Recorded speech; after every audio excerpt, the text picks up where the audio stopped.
習其他嘅嘢咧，念呢句名號，呢個係因嚟嘅。咁就係因為有呢個因咧，所以阿彌陀佛就話俾我哋聽咧，我會臨命終時，即係你仲未命終，仲好清醒嘅喎。記住啊，阿彌陀佛就與諸聖眾現在人前。咁啊，現在呢個人前咧，呢個就係果嚟嘅。咁當你清醒嘅時間咧，其實即係清醒咧，唔係表示個人死，因為我上次都有略略提過咧。其實我哋人死咧有3個階段嘅，第一個叫明了身慧，第二個叫自愛身慧。佢唔捨得自己嘅身體會有經歷呢個階段。去到第3個階段咧，叫不明了身慧咧，就真係冇晒意識噶啦。嗰陣時叫人命終時，是人終時就係呢個階段。所以咧，阿彌陀佛This meeting is being recorded. 臨命終時嘅 ，OK。咁所以有好多人咧就，如果講到臨終助念呢樣嘢咧，佢哋就問嗰個人死咗未啊？死咗我哋先至會嚟助念。其實助念嗰個意思絕對唔係咁嘅意思嚟㗎。絕對咧就係話俾大家聽咧，阿彌陀佛係喺我哋臨命終時咧就會接我哋嘅，見到嘅。咁佢嚟做乜嘢嘢咧？有第二重因果嘅關係啦，就係因為阿彌陀佛與諸聖眾現在其前咧，佢要做嘅工作咧就係慈悲加佑，令心不亂，咁你先至可以往生。呢個都好重要嘅。我想話俾大家聽咧，其實生老病死係一種苦嚟嘅。其實阿彌陀佛其實釋迦牟尼佛咁樣話俾我哋聽咧，係我哋係唔會經歷真係死亡，而咧我哋已經跟咗阿彌陀佛走嘅，係而且佢與諸聖眾現在大鑼大鼓咁樣咧，係送我哋咧去呢個往生極樂世界。咁但係我哋成日個印象中咧，就以為淨土法門咧臨終助念咧，就係人死咗先至去助念，但係事實上就係唔係咁樣樣嘅。呢兩重嘅因果嘅關係咧，大家一定要清清楚楚，個次序咧唔好撈亂。呢個係佛講嘅。好啦，到第2章啦。咁正話咧，我都講過咧，呢一個第18願咧係淨土法門嘅根源嚟嘅。根源亦都係淨土宗嘅法脈。咁呢個願咧，之所以話佢係根源嘅意思係咩咧？就係話，如果咧冇咗呢一個第18願咧，你睇下上次我問過大家咩叫切我得佛，原來呢個我咧，好多人就以為阿彌陀佛唔係嘅，係法藏菩薩，佢當時係未成佛嘅喎。所以如果呢個願咧唔可以成就嘅話咧，係冇阿彌陀佛嘅。欲生我國係冇呢個極樂世界嘅。當時佢發呢個願嗰陣時，乃至10年佢亦都冇南無阿彌陀佛呢個名號俾我哋念。咁你諗下啦，你話呢個願係咪好重要先？因為成個淨土法門係講念佛往生去阿彌陀佛嗰個淨土噶嘛，係咪先？當佢唔成佛嘅話咧，呢啲嘢完全就唔存在。所以咧，大家明白咧，呢個淨土法門咧，由此開始咧，就係法藏菩薩係佢發願為我哋眾生要去往生呢個淨土而發願嘅。咁呢個願咧係大唔大啊？呢個願咧有少少好似似曾相識。大家知唔知道地藏王菩薩發咗個咩大願啊？係地獄未空，誓不成佛。咁所以咧，地藏菩薩到而家咧都成唔到佛，因為大家都知道地獄係未空嘅。但係其實呢個願咧，嗱，菩薩之中咧，地藏王菩薩呢個叫做大願，所以佢叫做大願地藏王菩薩。但係諸佛之中咧，呢個願咧，大家真係要知嘅。啊，喺諸佛之中咧，阿彌陀佛咧係大願王，冇一個佛能夠發出好似佢咁樣一個願，因為咧佢話若不生者不取正覺，呢四個字真係唔好下排輕輕啊！意思即係話咧，佢只要有一個眾生念南無阿彌陀佛，佢唔可以往生。你話法藏菩薩可唔可以成佛先？你有冇諗過啊？你有冇設身處地幫法藏菩薩喺十劫之前？因為阿彌陀佛成佛咗十劫啦嚇，十劫之前佢發呢仲應該15劫添，因為佢經歷過5劫嘅思維，先至成就48大願。即係15劫之前嗰個法藏菩薩向世自在王如來稟告佢48大願，講到第18願嗰陣時咧，世自在王如來聽到嘅咧，即係打晒冷震。喂，法藏菩薩，你諗清楚未啊？好大件事㗎喎，你分分鐘成唔到佛㗎喎。咁我上次講過咧，無量壽經都講過咧，喺呢個法藏菩薩之前曾經有53個佛出世嘅，都發唔起呢個願。所以呢個願咧係可以講話咧係超細嘅大願嚟嘅啊！因為佢竟然啊夠膽同呢啲十方嘅眾生，包括地獄無間地獄嘅眾生，能唔能夠往生掛鈎喎？你知唔知啊？同佢成佛嘅掛鈎喎啊！一個菩薩咧，佢最緊要就係要成佛噶嘛。等於我哋學佛為咗咩咧？最緊要就係了生脫死，係咪先？唔好六道輪迴。我哋而家受嘅苦咧，冚唪唥都係六道輪迴。你話，所以菩薩嚟講咧，佢最重要咧就係要成佛，而佢有機會咧成唔到佛。所以呢個願咧，好清清楚楚話俾我哋聽咧，阿彌陀佛咧係一個大願王。咁上次講到咧，我上次就冇出呢一張 slide 俾呢一張幻燈片俾大家睇嘅，就咁講咗嘅啫。點解咧？因為我上次講咧呢個第18願咧嘅時間咧，就而家以前好多人一睇見呢個願咧，就要話俾大家聽咧，信願行咧係3資糧。大家咧如果想往生淨土咧，你必須咧要儲好多資糧啊！你自己咧要有足夠嘅條件啊，包括你要真信，你要真係好願，你係要成日念佛，好精進咁樣念佛，你先至去到淨土。好多人咁樣解，咁冇錯嘅。如果你真係做到，要話 OK，你係可以去到嘅。但係我上次都話過俾大家聽咧。一講到心咧，呢個係我哋嘅死穴嚟嘅。我夠膽講咧，呢個世界上80億人咧，冇一個係真心嘅，即係個心係永遠都唔會變嘅。所以如果大家睇成啊，呢一個係往生嘅條件，至心信樂係往生嘅條件咧，我可以話俾大家聽咧，你唔使旨意可以去到極樂世界。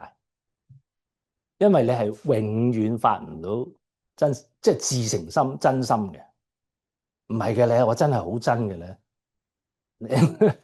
你一講呢個說話咧，個心都好虛嘅，虛浮，你驚嘅，你自己講出去口震震嘅，你知唔知啫？你唔好同我講呢啲嘢，你呃唔到我嘅，你知唔知啊？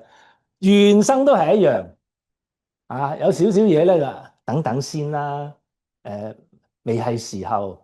到我真係唔掂，我先至揾你啦。即係我哋唔係咁遠，因為其實我哋對極樂世界嘅認識係唔知嘅，係咪啊？同唔同意啊？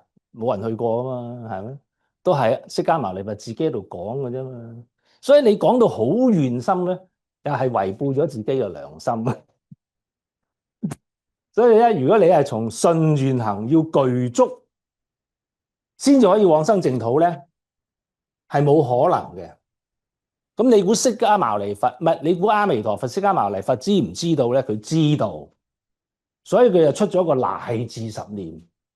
咩叫乃至咧？有兩個意思啊嘛。乃至嘅意思就話咧，乃至到你係地獄嘅眾生，講我哋嘅眾生嘅根器。十方眾生裏邊咧，最高嘅梗係咩文殊菩薩、普賢菩薩嗰批啦嚇。最底嗰陣咧就係無間地獄嘅眾生啦嚇。其實就我哋嚟講咧，人都叫做中挺咁樣樣啦。所以咧，乃至到你係地獄嘅眾生，你應該墮落地獄嘅眾生。阿彌陀佛啦，你只需要念南無阿彌陀佛，我都救到你。第二個乃至嘅意思係咩咧？就係話乃至到你就嚟死，仲有一口氣，你念南無阿彌陀佛，我都救到你。嗰個叫做乃至十念。咁上次咧，我冇講呢個十念嘅意思咧，原來咧善導大師咧係解釋過嘅。啊，唔係觀經有解釋嘅，下品下生佢話具足十念，稱南無阿彌陀佛。咁但係點解係信願行具足咧？原來善導大師嘅解釋咧就係話，南無者係歸命。嗱，呢個歸命咧，即係我俾條命你大佬，我唔信你，我點會俾條命你先？你攞嚟教飛咪死，係嘛？咁但係喎，你往生，咩叫往生？大家知唔知啊？往生唔係輪迴啊，往生即係話你去極樂世界有另外一條生命，不過你要放棄咗娑婆世界嗰條生命先。咁阿彌陀佛先至可以俾條新嘅生命你噶嘛？阿彌陀佛嘅生命係點樣咧？係無量壽噶嘛？係咪？其實上次講過噶嘛。所以呢個要歸命啊，咁啊唔係講笑噶嚇。但係咧，你唔好咁認真。阿彌陀佛話：你噏得出咧，我當你係歸命噶啦。所以你不停咁樣念南無阿彌陀佛咧，你係具足十願，有信就有願。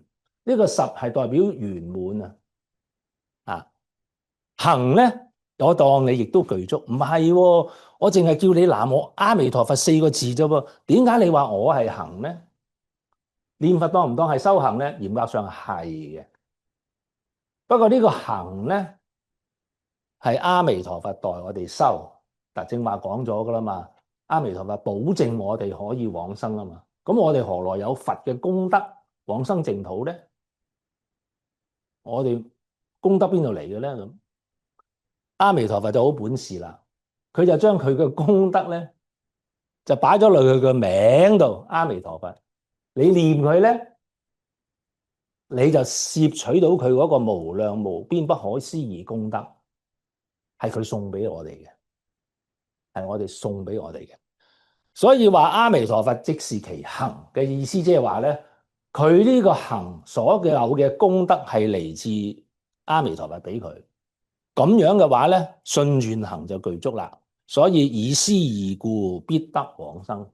所以咧，呢度同大家非常之強調，你講一聲信願行具足呢樣嘢，唔係我哋能力所求，係純粹咧信願行呢樣嘢咧，係嚟自阿彌陀佛呢個名號，記唔記得啊？如果有人話，你信願行具足啊，你有冇信願行具足啊？你去到噶啦，咁你又即刻答善導大師個朵出嚟咯。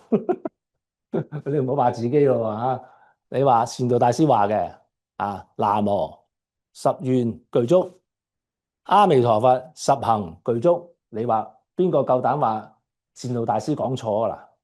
嗱，善導大師就一知咯，彌陀化身啊，淨土宗嘅宗祖，佢係開呢個淨土宗嘅祖師嚟嘅，寫咗5部書開呢個淨土宗。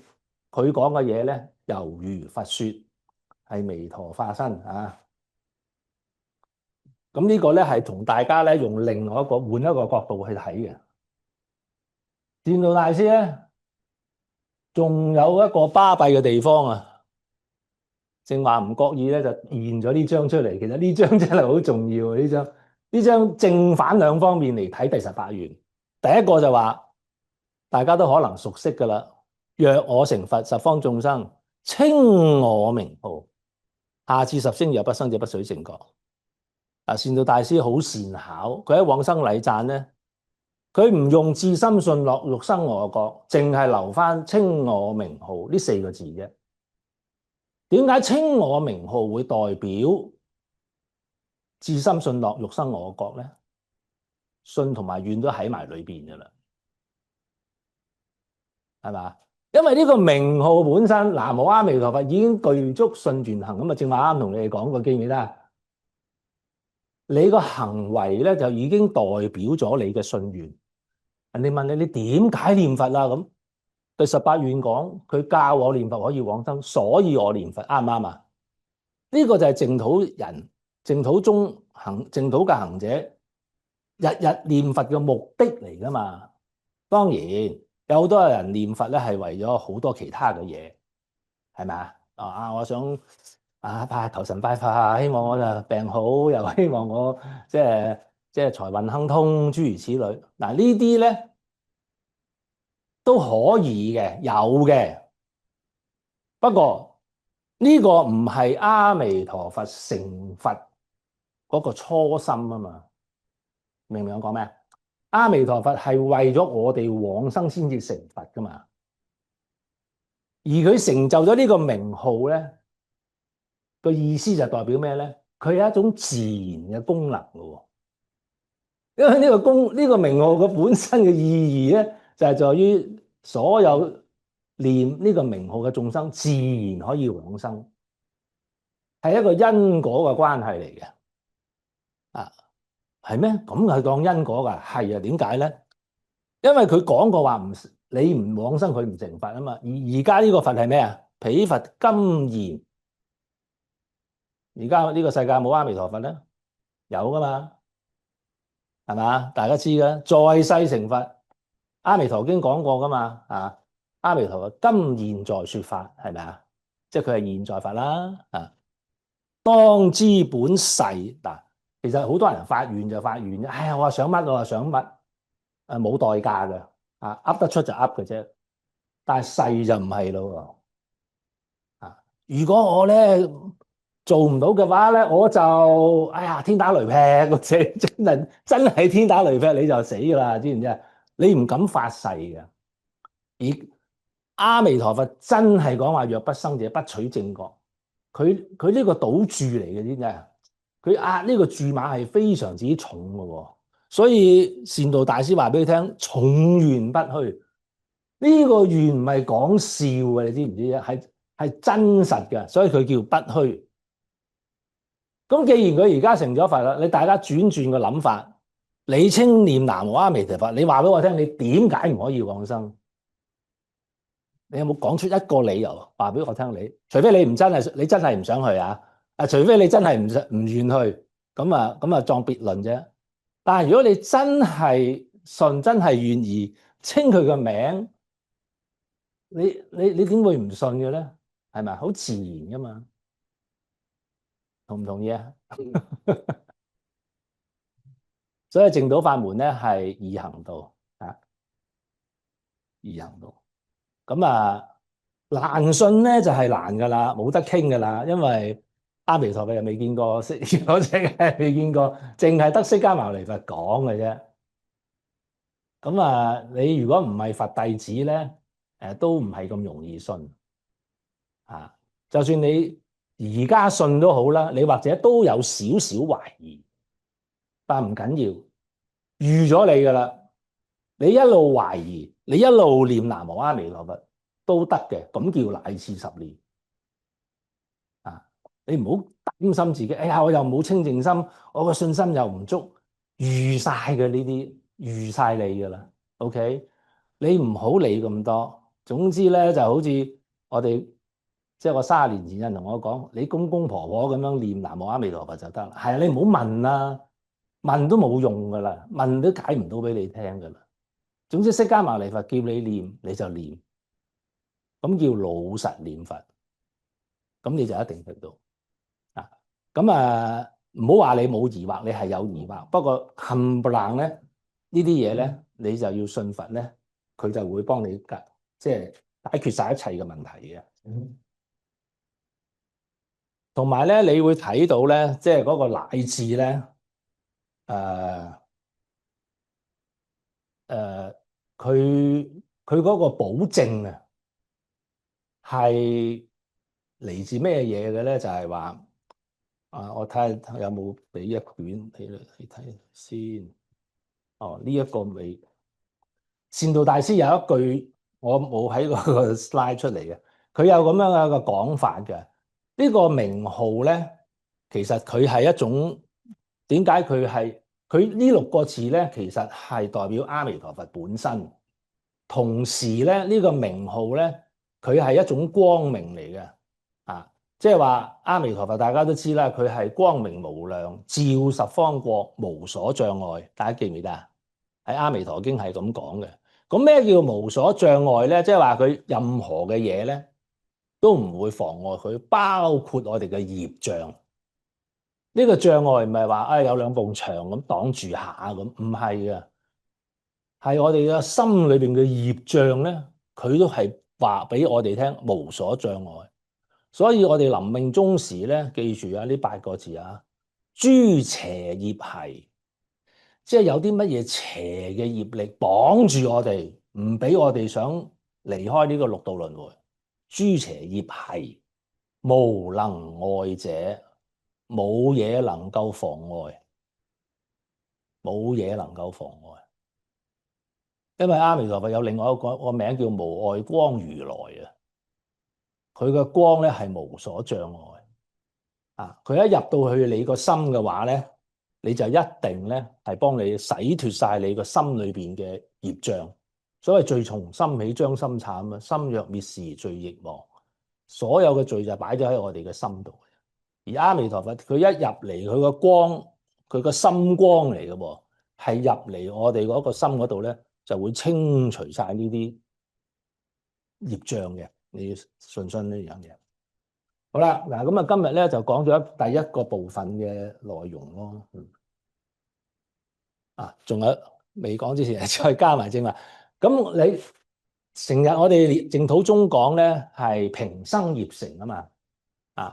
平生之機嘅人咧，幾時咧就已經係往生決定嘅咧？你睇睇呢一段文，你就知噶啦。呢一段咧就係第18願嘅成就文。個經文係咁講嘅。有眾生聽到佢嘅名號，信心歡喜。但呢個4個字好緊要我有一個蓮友，我同佢講咗幾十年佛，叫佢念佛，佢又聽咗又似明又似唔明，但係煩惱多多，問題多多。琴日佢係第一次同我講話，師兄，我今次聽你講完，我個心好歡喜。我跟住就話，哎呀，呢2個字咧就代表你信佛嘅因緣成熟啦，唔係咁容易嘅，你知唔知啊？你個信心係會令到你歡喜。點解會令到你歡喜咧？好簡單，就係講翻信願行嗰樣嘢。你以前咧將信願行擺咗落去你個膊頭度，搞到你咧成日喺個信同埋願嗰度糾纏啊，走唔翻出嚟，覺得自己往生冇希望。點解你會歡喜咧？你而家終於明白，原來阿彌陀佛咁體恤我哋嘅，就話你稱南無阿彌陀佛咧，我就當你係信願行具足。你有聽到呢啲，你感動到喊啦，係咪啊？你歡喜到扎扎跳啦，歡喜踴躍。所以呢個歡喜啊，係一個好重要嘅一個 indicator，去證明你係咪同阿彌陀佛終於接觸到啦。因為你一往生淨土，成日喺我哋自己嗰個思維、自己嗰個能力、自己嗰個知見嗰度打滾，你跳唔出自己嗰個框，咁樣嘅往生就咪困難同埋冇希望咯。但係如果你聽到會歡喜咧，得啦，開始得啦，乃至一念，因為你靠上咗佛力，至心回向。呢個回向即係，唉，我唔離娑婆，回娑婆向極樂或者叫回所修業向所去處。祖師熟客講好多呢啲嘢，願生彼國。話呢個我今日俾張幻燈片大家睇咧，最緊要就睇呢個字啊，個即字啊，呢個即字好 powerful。咩叫即得往生啊？全部優往生啊？即刻就要走啦，門口都翻屋企都唔使翻啦。喂，唔好咁快啦，慢，我唔想我慢啲啦，遲啲好唔好啊？10年後先往生得唔得啊？咁呢個即字咧係唔使咁驚，即係話咧，阿彌陀佛，由呢一刻開始，由於你決定啦，你至心回向，你決定咗咧，由呢一刻開始，你個往生已經決定咗，決定咗意思即係話咧，你必得往生。即係例如話你申請嚟加拿大，係咪啊？你申請咗之後咧，佢俾咗個批文你幾時 land 都得㗎。阿彌陀佛就話你嘅信心決定咧，我哋俾咗個極樂世界嘅批文你，個 visa 你幾時嚟都得，定咗㗎啦，批咗㗎啦已經。呢個得即嘅意思即係嗰一刻開始平生，嗰一刻開始你已經往生，住不退轉，即係唔會翻返轉頭嘅。一信你就永遠都會信。點解啊？因為你終於發現咧，原來阿彌陀佛係唯一一個能夠幫我哋出嚟生死嘅人。我再講一次啊，阿彌陀佛係唯一一個可以呢一生幫我哋咧出嚟六道輪迴。你又知咪啱啱講過咯？啊，彼佛今現在世成佛，佢曾經發過個第18願，講過話我念南無阿彌陀佛，佢保證我往生。所以呢啲咁嘅嘢咧，你一湊埋睇咧，如果大家真係信咧，你一聽完你真係好安樂、好安心，真係唔怕死嘅，唔係講笑，死咪死咯。你有着落啦嘛，有歸宿啦嘛，怕乜鬼嘢死啫？你怕又要死，唔怕都要死，你死緊噶嘛？你明唔明先？即係你冇理由話我唔中意，我又要留翻惡世直娑婆世界捱苦啊！咁你何必啫？你下一世唔係做翻人噶。做人好難嘅，你知唔知啊？你生人好似佛陀講，如手上嘅泥，係嘛？你落沙漠度如大地嘅土，所以唔好揾呢啲嘢嚟搞，你知唔知啊？唔好諗住唔會嘅，我有修行，我下一世冇事嘅，都做翻人，做翻人都好凄慘，好折墮嘅真係，唔好制，唔好玩，唔好揾呢啲嘢嚟搏，就真係好奉勸大家，真係唔好揾啲嘢嚟搏，係嘛？因為咁。去極樂世界咁易，你都唔去，係做人咁難，你都想去做，何必咧？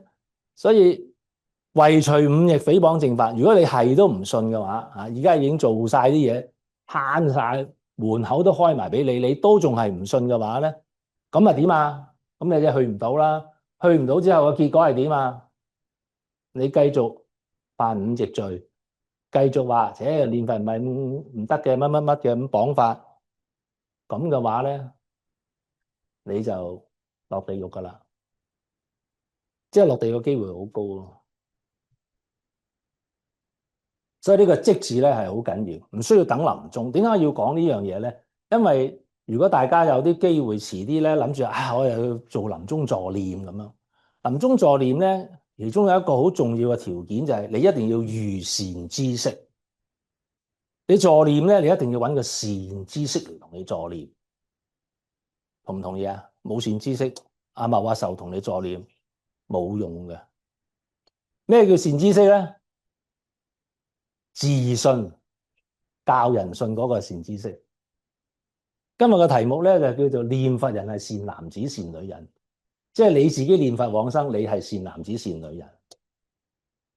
但係你幫人去助念，教人去信咧，你就係善知識。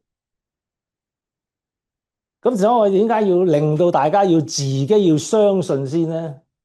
好緊要，因為如果你係唔相信或者信得唔清唔楚咁樣嘅話咧，你去做助念咧，講真好過冇嘅啊，但係功德有限，因為咧嗰個亡者或者就嚟臨終嗰個人咧。你個腦諗乜嘢？佢知道晒㗎喎，我唔係嚇大家。好多人有啲好驚去助念，係啊，好多古古怪怪嘢就喺嗰刻發生㗎啦。即係佢嗰個神識一出嚟嘅時間咧，你個腦諗乜嘢嘢咧？佢完全知道嘅，好清明。佢啲電波，你嗰種情緒，你嗰個表情，佢完全知道嘅。你睇唔起佢，你嫌棄佢啊，話平生嘅叫你去佛堂，你又唔話成日掛住打波又賭錢賭馬嗱，我打麻雀咁，佢聽到晒嘅，你就話佢，佢聽到嗰啲負能量，佢全部收到。你咁樣點樣叫佢往生淨土啫？係嘛？但係如果你同佢講，你個信心真係爆棚，我無論你平生你點衰啊，我諗你衰極都唔衰得過啲五逆十惡嘅啊！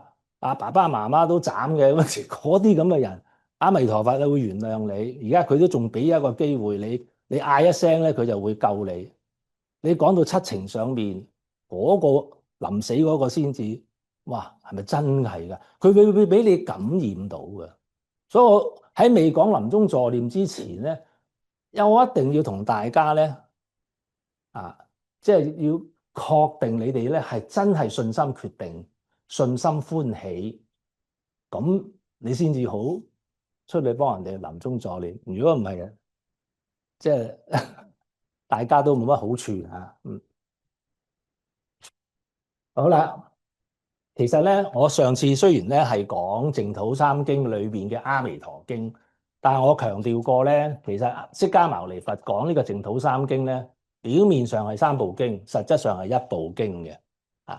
因為呢三部經咧，由頭到尾咧，都係講極樂世界阿彌陀佛嘅依正莊嚴。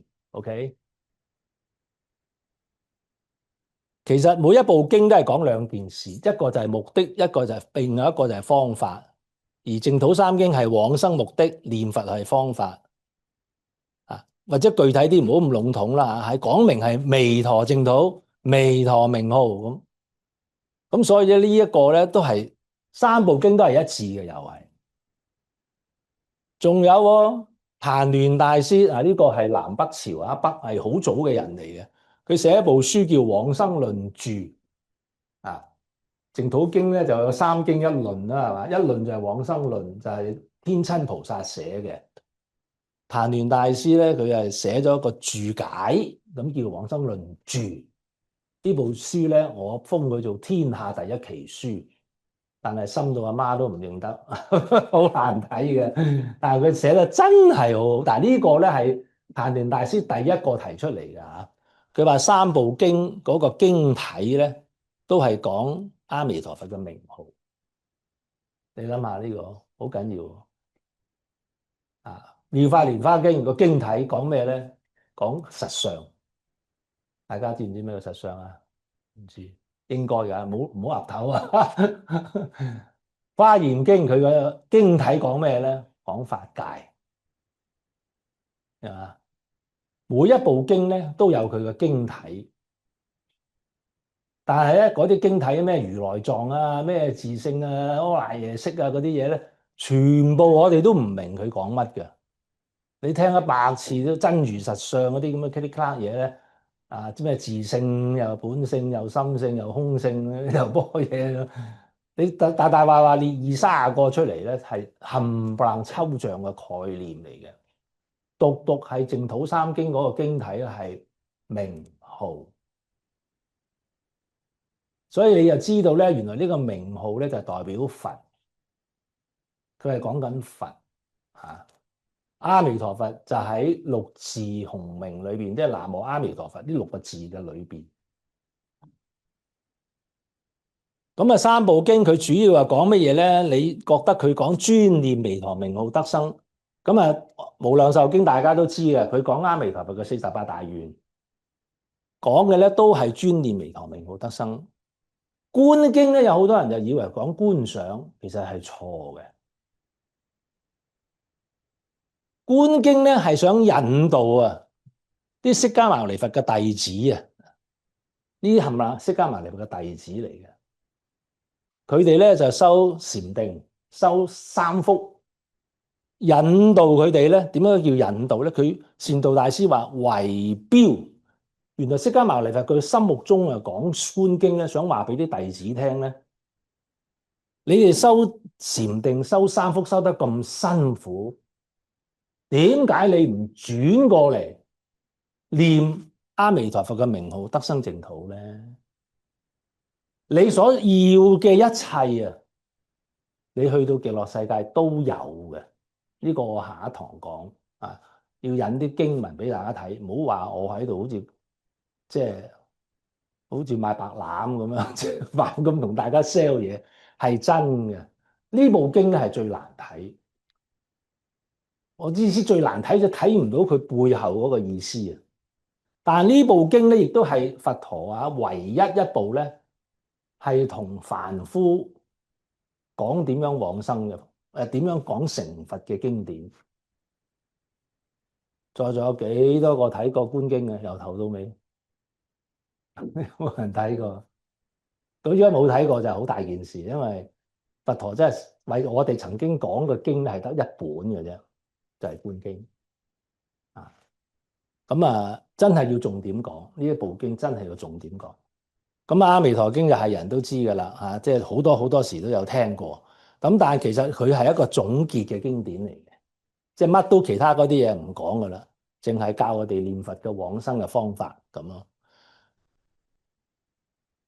咁樣咧，其實呢三部經咧，你再分落嚟咧就有得分嘅。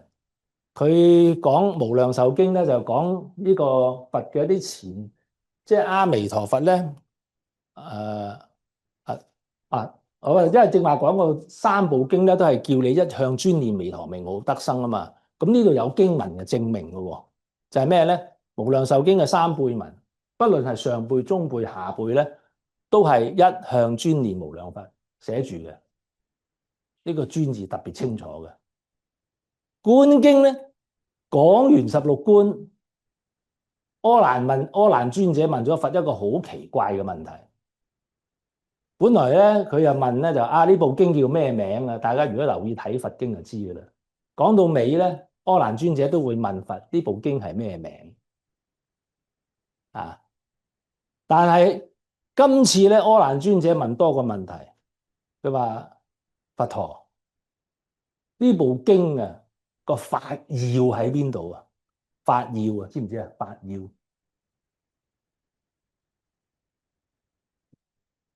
即係話咧，講完出嚟之後咧，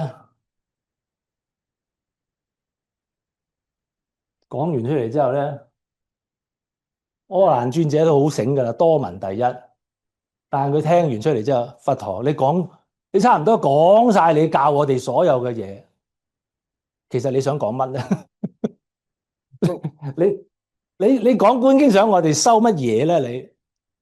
佢竟然問一個好似好愚蠢嘅問題，咁事實上佢一啲都唔愚蠢嘅，係好識問嘅。因為呢樣嘢咧係超越咗釋迦牟尼佛教我哋嘅教化嘅。其實淨土法門我上次都講過，呢個咧係涉及兩尊佛嘅教化，好特別。所有84000法門咧都係一尊佛嘅教化嘅啫，就係釋迦牟尼佛嘅教化，唔使幫拖嘅，你知唔知啊？釋迦牟尼佛，我係84000法，你問乜我都有問，即係問乜都可以答你嘅。令你依教修行，你就可以解脫噶啦。但係嚟到淨土法門咧，就唔同啦，有兩尊佛，而且咧係兩尊唔同嘅教法。所以點解佢觀經咧，其實都講16觀都係講緊釋迦牟尼佛嘅教法。但係咧喺觀經咧，阿彌陀佛曾經出現過3次，好關鍵嘅。有一次咧就教觀想嗰啲人，你睇下我一出現咁，其實你一見到我嘅話咧，你就已經可以唔使收觀想咧，你已經達到最高嘅觀佛三昧咯。另一次咧就教三福嗰啲人，所以阿彌陀佛嘅出現咧，就係代表咧阿彌陀佛佢嗰個教化咧係完全同釋迦牟尼佛唔同。但係好似第18願咁樣，你諗下，佢用名號嚟教化我哋嘅，你念我嘅名號。曇鸞大師好嘢，佢講係咩咧？念阿彌陀嘅名號，第一可以除你一切嘅無明，你要嘅智慧裏邊包含晒名號啊，可以除一切嘅無明。第二，滿你眾生一切嘅願望。所以我正話講，你修十六觀，你想得到啲乜嘢嘅果報果益，阿彌陀佛完全可以俾到你啊！同埋咧，阿彌陀佛咧，釋迦牟尼佛咧，觀機嚟鬥教，睇下你係菩薩，睇下你係國中星人聲聞，咁即係同你教唔同嘅方法。但係阿彌陀佛就得一招嘅啫，你就念我嘅名號啦。咁呢個又好特別嘅喎，係嘛？即係你甚至你完全唔係釋迦牟尼佛嘅弟子咁，你念我嘅名號咧，得唔得㗎？啊，都得，平等嘅。冇話唔同嘅根性應該要點樣去教，所以呢個咧，大家又要好好思維一下，究竟釋迦牟尼佛嗰個佛法力同阿彌陀佛嗰個佛願力有啲咩唔同？其實咧，釋迦牟尼佛咧係引導佢哋啲弟子咧去阿彌陀佛嗰度嘅，所以當阿難尊者問觀經個法要係咩嘅時間咧，佛嘅答覆就係咁啦。語即係阿難尊者，你聽住我講啊，你要好持是語，你要聽住我講，你要好好地執持呢一句說話。呢句說話係咩咧？持無量壽佛名。原來又係翻去名號啊！你持呢個無量壽佛名，你咪乜都搞掂咯。個法要原來喺嗰度，所以呢一句說話咧係觀經嘅經眼，都係教我哋念佛嘅名號。咁啊，阿彌陀經唔使講啦，啊，即係唔使大家熟到好清楚啦，都係叫我哋念名號，專一心，唔好雜亂。所以三部經都係一樣嘅。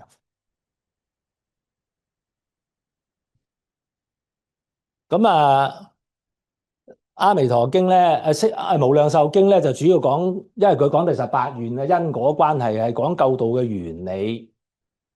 呢個咧就係講佢嗰個即係咯，原理嚟嘅。而觀經嚟講咧，佢就係講阿彌陀佛嘅救度嘅對象。所謂九品啊，九品眾生嘅意思，即係9種唔同根性嘅眾生。佢哋究竟點樣咧可以去往生啊？而無量壽經咧集中咧就係講方法，所以原理、對象、方法三個唔同嘅啊，有啲側重點唔同嘅。雖然係一部經，但係側重點唔同咯。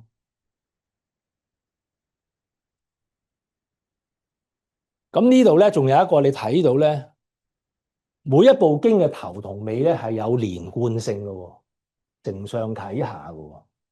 咁我而家咧呢度同大家擺取啲睇睇先啊。無量壽經一開始咧，呢個好緊要，釋迦牟尼佛即刻講佢就出世本埋文。呢個咧我希望大家真係念咗佢，發夢開口發夢你都要念咗佢。如來以無盡大悲，即係話咧呢個淨係唔係講釋迦牟尼佛，所有佛出世咧都係因為大悲心，即係佢純粹出於佢係大悲心啊！佢睇見我哋咧三界嘅眾生受輪迴之苦啊，唔忍心啊，所以佢嚟到呢個世界，想講俾我哋聽正道之教，佢會拯救我哋，救濟我哋。如果我哋能夠修行嘅最好啦。啊！你哋修行咁咪自己有功德咯。但係如果你收唔到嘅咧，如來話俾我哋聽，我俾你啦，惠以真實之利，知唔知啊？呢個真實咧係成佛嘅利益，係真嘅，唔係嗰啲人天福報嗰啲若因若果啲顛倒嗰啲有漏嘅，係真實，係送俾我哋。所以呢個淨土法門咧。如果你跟釋迦牟尼佛個法去修行回向，理論上你可以往生，但係更重要背後咧就係話佢好想我哋咧全部都係念阿彌陀佛嘅名號而得生呢個淨土。咁樣做，咁對我生活有咩影響？一啲影響都冇。你喺娑婆世界，你哋完全而家做開啲咩嘢咧？你係完全唔需要改變。你個心裏邊有一句佛號，得閒就攞出嚟念，好似我而家都係啊，有個念佛機喺度㗎，唔多嘅，一日念1萬句多啲啦。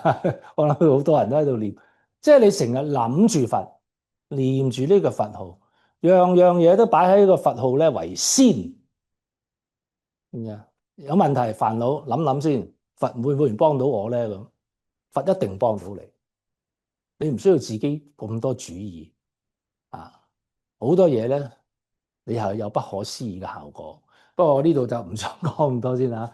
你即係啊，總之咧，念佛人咧係無論係喜怒哀樂都好啦，第一件事咧都係要諗起佛先。呢個要我哋可能唔慣嘅，因為有咩問題梗係自己解決啦嚇。就係念佛人嚟講咧，唔係真係好重要嘅。所以因為呢個咧係龍樹菩薩講嘅啊，若人念我清明自歸，即日必定得阿耨多羅三藐三菩提。是故咧常憶念。即係修淨土嘅人咧，你一定要擺佛咧係第一位啊！樣樣嘢咧都係諗佛，咁啊久而久之慣咗之後咧，你個人咧就會平靜晒，同埋咧對咗而面前嘅困難咧，你都好似處之泰然咁樣嘅。好，出世本懷文之後咧，跟住咧喺下卷咧就講啦。佢先講三輩文嘅，咁啊三輩文咧，佢係用咩嚟分嘅咧？就係用發菩提心嚟分嘅。呢啲冚唪唥都係大阿羅漢啊，即係無量壽經啊，當時嘅當機眾咧，全部都係啲菩薩啊、聲聞嘅大阿羅漢啊喺度聽嘅。佢哋個個都發菩提心嘅。但睇呢啲經咧，你有注意，唔好喺度睇啊對號入座，冇我哋份㗎，你知唔知啊？係啊，要發菩提心，邊有你份啫？你都咪在場，你有冇發菩提心？即係叫做唔關我哋事啊！不過我點解要講出嚟咧？因為佢當時係對住呢班人講啊，而呢班人會好有機會信啊嘛，呢個最重要啊！而家同我哋講，你出街你擺檔啦，喺度講無量壽經啊，個個都話你黐線嘅，你黐線嘅，送佢入青山咁啊，差唔多。但係事實上咧。當時咧，我哋亦都係一樣啊！係一啲聲聞同埋菩薩咧，係聽得到嘅。上輩咧就係以發菩提心嚟講，發菩提心咧有啲人出咗家嘅啊，咁啊修諸功德，緣生彼國，佢哋又係都念佛，即係佢又修呢個釋迦牟尼佛嘅法，又修呢個阿彌陀佛嘅願法，嗰個救度法，兩個法佢哋都修嘅。所以如果從48願嚟講咧，佢哋可以成第18願往生。哎呀，我踩咗條電線，橙色嗰條電線啊。OK，OK 啊。如果佢靠呢個念佛嘅話咧，佢哋可以第18願往生。如果佢真係發菩提心出埋家咧，即係冇問題啦嚇。咁佢咧就可以成第19願。所以咧，其實咧呢度咧，佢係嗰個我哋記得啦嚇，至心發願、至心信樂咧，佢係絕對冇問題嘅。佢可以自力有三心啊，他力佢又有三心，19、18對佢嚟講任得佢揀。咁啊，我哋咧睇下係咪中輩先。中輩咧就話咧，sorry 呢個應該話唔係出家作沙門啦，佢唔能夠出家作沙門。唔能夠出家作沙門嘅啊！但係咧，而且佢嘅菩提心佢都未發得起，佢應該要發起佢。佢哋主要係靠修善。咁佢哋點樣往生淨土咧？咁佢哋又係靠一向專念彌陀名號。咁呢度有個轉折嘅地方咧，就係咩咧？佢哋唔可以靠第19願往生。點解啊？冇發菩提心咯。有冇功德啊？冇，呢啲係福德，唔係功德。即係梁武帝嗰個典故就知㗎啦。修善咧，呢啲叫福善，係得福德。咁可唔可以去往生咧？咁唔係唔可以，你要一心回願。一心回願嘅意思咧，你由第19轉入去第18，變咗咧，你係三心係你往生嘅正因，念佛係你往生嘅正行。嗱，呢一個咧係中輩點樣可以往生，同上輩唔同啊。上輩有得揀，中輩都有得揀，不過你要識轉軚，因為呢條路行唔通啊。行唔通咧，你識得去轉回向啊，回向求生淨土咁嘅意思。好啦，去到下輩咯喎，下輩係咩人咧？得啦，下輩咧就係當發菩提心，但係佢又係冇菩提心噶。有冇修善咧？冇修善。可能佢冇錢啦，因為嗰啲但係修善嗰啲又話要做紙，又話要供僧，又話要助印咁啊，好啊，即係都使好多錢，有啲就冇啊，收唔到啦咁啊，願生俾佢，但係佢係都要話去喎，咁點算咧？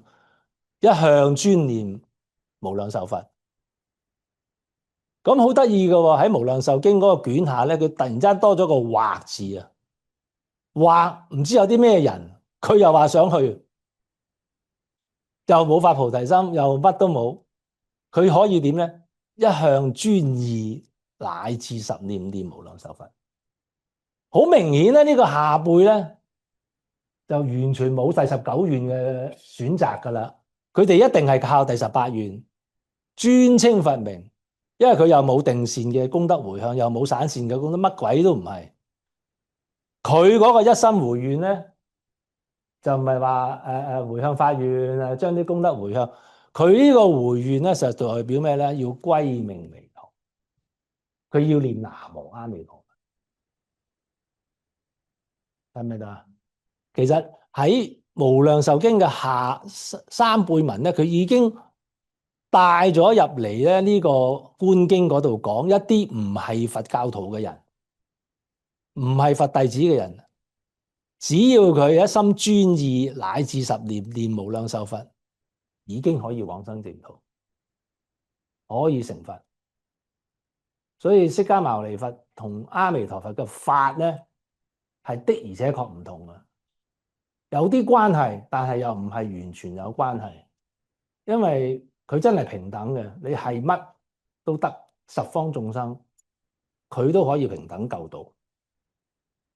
所以話佢係大願王就係咁咯，你唔可以從我哋自己嘅計較㗎嚇，即係先至聲明話我哋凡夫之見黑白分明、善惡分明啊嘛，呢個人咁衰，抵佢落地獄。如果你一咁諗咧，你就好難去契入到嗰個阿彌陀佛嗰個大願王嘅，因為你自己覺得自己係善人，因為你話得又話得人惡人，即係你自己善啦，係咪？唔係你點會話得人哋惡啫？係嘛？所以呢個淨土法門好微妙嘅地方，正話同我有位師傅講，佢話點樣可以決定信心深信咧？我即刻都同佢講啊，好重要一樣嘢咧，你要先要認自己係最惡嘅人，變咗咧喺眼裏邊你睇到嗰啲人咧，個個都係好過你嘅。咁有乜作用咧？就係話你先至覺得自己原來真係冇本事往生淨土。如果唔係阿彌陀佛唔嫌棄你，你根本係冇機會出嚟呢個六道。呢樣嘢咧就唔係咁容易做到。呢個係你自己嘅決定，係你要自覺，唔係人哋話，哎呀，你應該要自己認做病人啦，唔係你點可以醫生點醫你啊？咁你講呢啲說話冇用，你真係覺得自己有病，係真係冇得救，你先至會死心塌地咧去念呢句名號。一唔係就等臨終咯，又講翻轉頭，我哋永遠都有一個 chance 嘅，你知唔知啊？嗰個 chance 係我哋臨終最後尾嗰10念啊，嗰陣時咧你就完全明白咧，我而家講緊嘅係咩嘢？因為呢個咧，阿彌陀佛係你唯一嘅希望。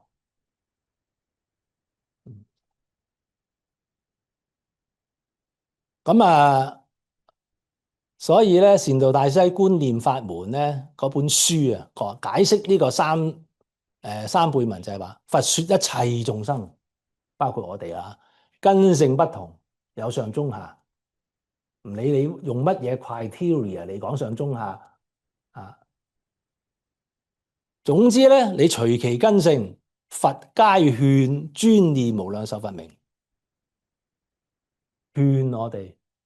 上次我講過啊，淨土法門有勸化喻，有真實義。真實義咧就係阿彌陀佛嘅教法，勸化喻咧就係釋迦牟尼佛點解落嚟娑婆世界同我哋講淨土法門。佢得一個目的嘅啫，就勸我哋往生淨土。啊，當然我哋學佛有 N 咁多個目的，但如果你問到釋迦牟尼佛，你點解嚟到呢度落到嚟娑婆世界同我哋講佛學咧、佛教咧咁？佛就話我只有一個目的嘅啫，就係同你哋講阿彌陀佛，真係，所以都有講啊，如來所以出興世，為說彌陀大願海。呢個咧係雖然係好似講落嚟係淨土宗嘅講法，但係事實上咧係的而且確講出個問題嘅重心喺邊度。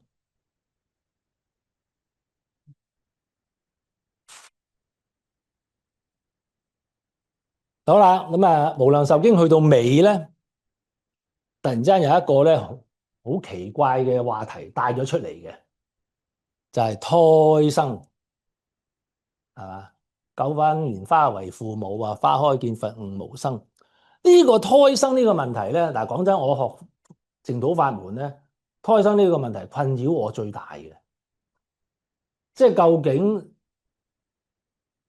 去到極樂世界，我係咪要胎生咧？點解會有分胎生同埋去極樂世界有兩種生㗎？一種係胎生，一種係化生。咁但係其實呢個胎生同化生咧係一個譬喻嚟嘅啫，大家知唔知啊？佢呢個化生嘅意思即係個蓮花開咗叫做化生，蓮花化生。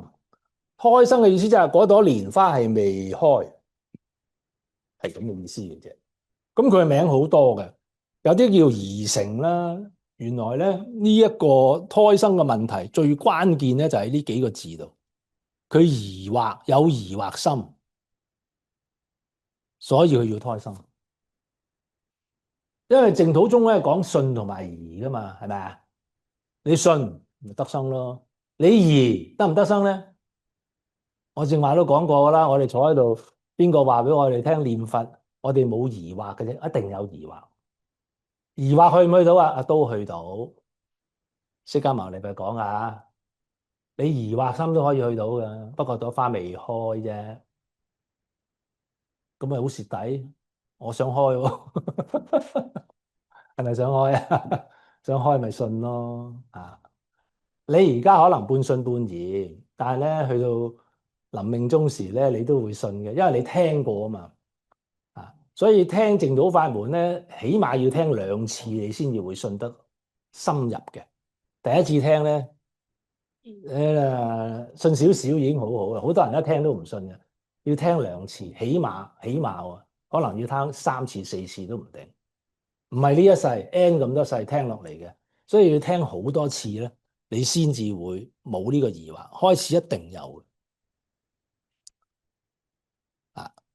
咁佢就話咧，有2個情況下咧，你咧就會胎生。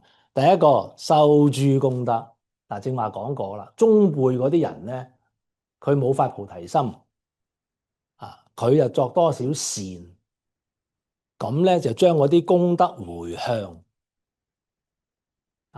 咁但係如果佢冇念佛，佢嚟講咧就變咗要想成第19願往生，又冇發菩提心，又冇發菩提心嘅話咧，佢咧就可以得生，但係變咗要胎生咯。呢個胎生咧係主要針對嗰啲第19願嗰啲人咯。啊，另外一種咧疑惑佛智就係咩咧？佢仍然咧有啲人咧仲係信嗰啲因果業力啊，即係覺得哎呀死啦！我而家啲業障咁咩？等我儲多啲錢，我正話講信願行儲錢啊，去求生極樂世界。其實呢個係第20願嚟喎，唔知大家知唔知啊？第20願睇第20願啦，好啱你哋睇嘅，好啱我哋睇，唔係你哋我哋。我自己第一次睇咧，我都覺得係啊係啊，我好想去啊，不過我又唔得啊，我又要，唉，等我儲多啲錢啦。因為點解呢個咧係好自然嘅咧？就係我哋好多嘢咧，當碰到啲困難咧，我哋好成日都諗住自己點樣去解決啊。當你一諗到自己點樣解決咧，你就落咗去第20願。但係第18願咧，當你聽到話，哎呀，阿彌陀佛話若不生者不取正覺喎，你就歡喜啦。歡喜係咁嚟嘅，知唔知啊？由自力本來孭住自己孭好重嘢㗎，阿彌陀佛拎嚟啦，呵負群生為之重擔，你將個重擔孭，等我孭啦。你話係咪？如釋重負，開心到飛起咯。個開心係咁嚟㗎嘛。所以如果你係諗住19、諗住20嗰啲咧，對唔住啦，你係要胎生。不過胎生都唔係太差嘅，話俾大家聽啊，有得胎生你都執到噶，因為嗰度已經係報土嚟噶，嗰度吃喝玩樂，即係好食好住，你唔使擔心啊。直至到咧觀世音菩薩入嚟同你講法話俾你聽，其實你得生咧，全部咧都係靠阿彌陀佛嘅願力。咁你明白咗之後咧，你就可以見佛，你可以聞法，可以同啲菩薩咧一齊去供養他方10萬億佛。嗰陣時咧你就開花啦。咁咯。呢個咧講落嚟咧，就梗係大家都好似即係覺得希望化生好啲啦咁樣。但係其實如果你睇呢個觀經咧，9品啊，你就知道咩咧？全部都係胎生嘅講。點解咧？因為9品係的而且確跟釋迦牟尼佛嘅教啊嘛，係講修三福噶嘛。唔係唔好啊，唔好唔記住啊！你能夠收到真係恭喜你添啊！不過咧，釋迦牟尼佛話：你哋啲六道凡夫咧係收唔嚟嘅咧。所以佢9品文之中咧，好似正話嗰度，你出家叫你出家，你又出唔到，咁點算咧？咪中輩咯。叫你收多啲善，你又話冇收唔到，咪下輩咯。唔緊要啦，你哋上中下三輩全部念佛往生咧。阿彌陀佛唔同你計較啫，釋迦牟尼佛真係會同你計較喎，係咪啊？佢梗係想你努力努力又努力啦，即係要爬要即係向上爬噶嘛，你一路有次第噶嘛，菩薩都有52級噶嘛，一級級上噶嘛，咁所以咧喺觀經咧，釋迦牟尼佛咧就提供咗3種往生方法，呢個係大學嘅程度嚟嘅嚇，定善觀行，你要開天眼嘅善凡夫，教你點樣觀想往生咁樣呢度咧就係三福咧就係中學就教你點樣觀後三觀，即係上中下嗰啲修三福念佛咧，其實就喺16觀文裏邊都有提到嘅。正話我講到第7觀阿彌陀佛出現啦，第9觀阿彌陀佛又出現啦，三福嗰啲咧喺阿彌陀佛出現過幾次添㗎嚇。咁所以咧，全部咧都係念佛往生嘅。OK，所以咧無量壽經嘅卷下帶入去觀經，全部咧都係有一個啱啱承接住嘅。講完胎生就講觀經，去到尾咧喺觀經嗰度咧有一段文咧就好特別嘅，但係咧得幾個字啫，冇詳細解釋。但係呢段文咧就係好重要，就係話咧叫啲弟子咧，弟子嚟㗎，你要發三心、事誠心、心心同埋回向發願心，又係講即便往生，即係你幾時個信心決定，回向發願，幾時你就往生，必生平醫好。呢個係釋迦牟尼佛講嘅，所以呢個觀經好特別嘅，佢將往生嘅利益咧擺咗上去上品上生，大家有冇留意啊？但係教我哋念佛就擺咗喺下品下生喎。點解會咁嘅咧？即係話俾我哋聽，念佛往生咧個利益係升到無窮極，上品上生人嗰種利益。但係佢嗰個救度方法咧係易到咧，你完全冇修行嘅人，乜都唔識，乜三業都冇功德嘅人，你都可以做得到。即係個易咧就極之平常，個行咧極之平常，好容易。但係個果益咧就極致，即係頂到行嘅，好特別，真係好特別。呢部經真係亦都要睇嘅啫。好啦，咁啊，觀經嘅尾咧就講好持是以持是語者，菩提無量壽佛名。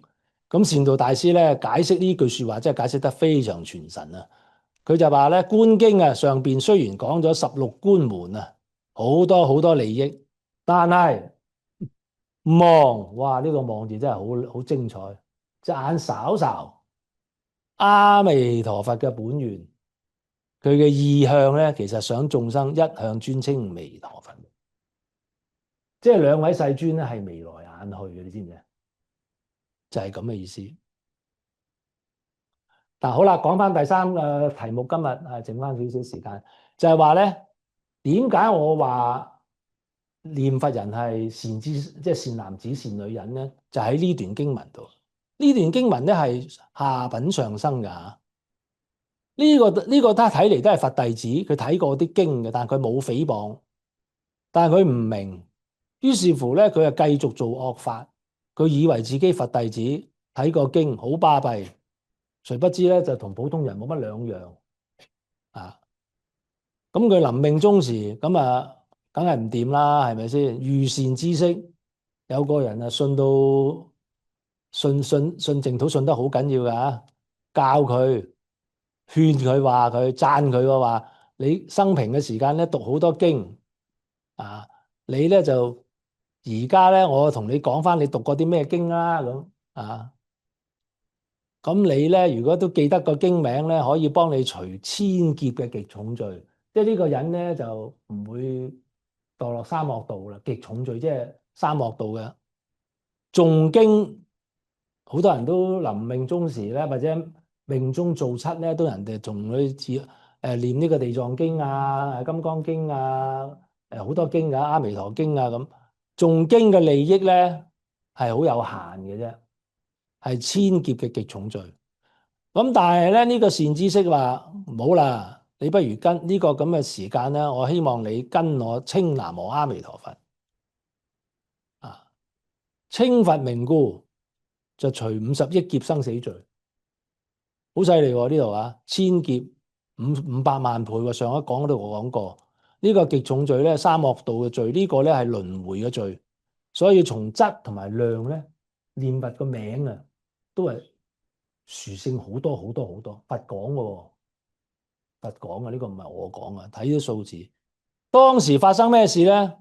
以時彼佛嗱，呢個彼佛咧，即顯化佛，但係好多人懷疑究竟釋迦牟阿彌陀佛同釋迦牟尼佛有咩唔同？我等下話俾大家聽。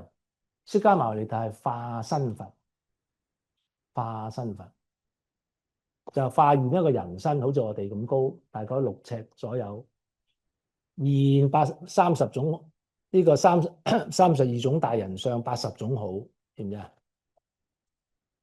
但係呢個彼佛咧，阿彌陀佛咧，佢話佢會顯化佛，咁呢個佛係咩佛咧？係報佛。報佛，佢係報身佛嚟嘅，因為佢成佛咧個時間咧，所謂報身佛、化身佛嘅分別喺邊度咧？喺化土成佛叫做化身佛，釋迦牟尼佛係咪喺化土成佛啦？係啦嘛，娑婆世界化土啊嘛，喺報土成佛嘅咧就叫報身佛，意思即係話咧，阿彌陀佛佢幾時喺邊度成佛嘅咧？喺佢自己嘅報土嗰度成佛。咁啊，呢樣嘢可以話俾大家聽咧，係冇嘅，冇一個佛喺自己嘅報土成佛，個個佛都有個報土，但係基本上咧，佢哋都係去到親身去到冇佛嘅世界度眾生而成佛。咁然後咧，佢度完眾生咧，翻去自己嗰個報土。但係阿彌陀佛係好特別，就係話我喺報土成佛，因為我係用報土嚟度眾生嘅，我唔係去娑婆世界去度眾生嘅。不過呢啲咧可能咩佛嘅法報化三生，我諗要講一堂噶啦，我唔喺度講。不過即係話俾你聽咧，釋迦牟尼佛係的，而且個同阿彌陀佛好多嘢唔同噶嚇。佢嚟到之後咧，仲有化觀世音、化大勢至。呢個化字咧，即係代表一個人嘅身嗰啲叫化。觀世音菩薩都好高大噶嘛，你知啦啊。大勢至菩薩又係唔知60萬億咩流巡咁，你睇下觀經你就知嘅。之所以話化咧，冚唪唥都係即係人仔嚟嘅啫，啲人仔嚟嘅啫。佢派遣佢哋嚟嘅，跟住就出聲喎，同佢講喎。善男子以汝稱佛名故，諸罪消滅，我來迎汝。所以你睇到咧，本來話佢係如此愚惡嘅人做惡法，純粹因為佢稱佛名故咧，就叫咗做善男子。所以我想同大家講乜嘢咧？就係《阿彌陀經》講嘅善男子、善女人，若聞阿彌陀佛名號，其實呢個人咧係念過佛嚟嘅。而家咧再聽到呢個名號，佢執持約1日、約7日，所以當你係臨命終時同佢講翻呢個阿彌陀佛，佢醒起咧，佢先至真係比較容易往生咯。所以聽佛名聽一次唔得噶。觀經咧，釋迦牟尼佛講噶。念佛人當知此人是人中分陀利花，分陀利花即係咩啊？係大白蓮花，呢個係佛嘅意思嚟嘅，即係佢係人中嘅佛。觀世音菩薩、大勢至菩薩為其聖友，佢係當座道場生諸佛家。嗱，呢度有3個身份，第一個係人，第二個係菩薩，第3個係佛。念佛人咧有3種身份，佢係人嗰陣時咧，佢係已經人中嘅佛嚟噶啦，好緊要。所以佢話你善男子善女人已經講少咗你噶，你知唔知啊？你係應該同觀世音菩薩攬頭攬計嗰隻老朋友嚟嘅聖友，你同佢咁高咁大嘅，同埋咧你係佛嘅仔女嚟噶啦，因為淨土咧，清淨嘅土咧。其實就係佛土嘅意思咯，啊，所以冇你唔係佛，根本你又去唔到佛土。咁我哋點樣有功德去佛咧？全靠個名號。所以釋迦牟尼佛咧讚我哋念佛人係咁啦。同埋你知道極樂世界咧有國中天人，有國中菩薩，啊，當然亦都有阿彌陀佛啦。咁呢啲咧代表佢未去極樂世界之前嘅身份嚟嘅。因為去到之後咧，大家都係眾生生者嘅皆是阿比跋致，全部都係不退轉菩薩嚟嘅。好，仲有一張，呢個係善導大師解釋咩叫人中嘅分陀利花，係人中嘅好人，人中妙好人，人中上上人，人中稀有人，人中最聖人。所以呢個念佛人肯定係善知識嚟嘅，念佛係善知識。其實咧，極嚴格嚟講咧，極樂世界咧，即係冇分咁多咩天人啊、菩薩啊嗰啲咁嘅棘甩嘢嘅。佢話彼佛國土清淨安穩微妙法樂，次於無為。呢個次字咧，又係好多人錯解咗，以為哎呀，仲未係無為，差啲先至係無為。唔係啊，呢個次係解位次，即係如果你排佢個排位嗰方面咧，佢係等於咧無為，即係。就係無為咯，佢個位次佢嘅級數咧係無為，所以善導大師成日話極樂咧係無為涅槃界，無為涅槃界。我哋呢個事咧就係有為嘅生死界，娑婆世界係有為生死界，極樂世界係無為涅槃界，啱啱相反嘅。所以話俾大家聽咧，極樂世界有聲聞、有菩薩、有天人咧，啊，佢哋個個智慧高明、神通洞達，其實佢哋係含同一類型無二狀，只不過咧因順愚方，因為我哋娑婆世界啲人咧，即係冚唪唥嗰啲咁高級嘅人啊，我份㗎，我話唔係，所以佢因順我哋愚方咧，即係話俾你哋聽呢啲人咧係未嚟極樂世界之前，佢係天人嚟嘅。未嚟極樂世界之前咧，佢係聲聞，當然亦都有一啲係菩薩咁樣咯。佢哋顏貌端正、超世稀有、容色微妙，非天非人啊！再強調一次，呢啲唔係你去到極樂世界，唔係再係天人嚟噶啦，非天非人，皆受自然之身啊，虛無之身，無極屍體。所以呢個就係真實義。之所以講咁多呢啲嘢咧，就係勸化義咁樣樣咯。講完未啊？係咯，呢個講過啦，總結性。所以第19願係疑惑佛智胎生都係方便啦。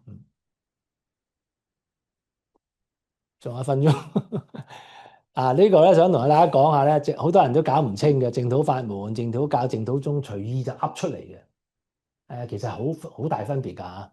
法門咧，我哋講淨土法門咧，呢個係釋迦牟尼佛在世嗰陣時講淨土三經所講嘅一切。嗰個釋迦牟尼佛嗰個年代咧係有淨土法門，又唔係叫淨土教，又唔係叫淨土宗嘅，知唔知啊？得個淨土法門嘅啫。